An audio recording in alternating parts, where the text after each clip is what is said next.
वज़ीर-ए-आला पंजाब मरियम नवाज ने कहा है कि एक वज़ीर आज़म हुआ करता था जिसको उल्टी सीधी हरकतों पर जहाज से उतारा गया था। आज जब शहबाज शरीफ का जहाज सऊदी एयर स्पेस में आया तो उसे सऊदी जंगी जहाज़ों ने सलामी दी। अडियाला में मौजूद शख्स को नहीं पता कि पाकिस्तान अब आगे बढ़ गया, वो किस्सा पारीना है। शहबाज शरीफ की तजलील करने की कोशिश की गई।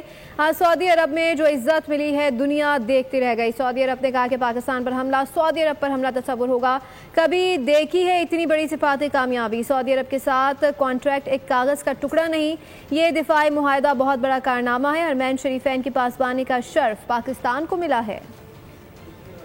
में एक वजीर आजम हुआ करता था जिसको उल्टी सीधी हरकतों पर जहाज से उतार दिया गया कि उतरो भाई जाओ, और दूसरा वजीर आजम नवाज शरीफ का भाई मोहम्मद शहबाज शरीफ, जब उसका जहाज सऊदी एयर स्पेस में एंटर हुआ तो उसको सऊदी जंगी जहाजों की सलामी दी गई। माशाल्लाह, वो अंदर बैठा है अडियाला में, उसको ये नहीं पता कि पाकिस्तान आगे बढ़ गया है, उसको नहीं पता कि पाकिस्तान में अब वो एक किस्सा पारीना है।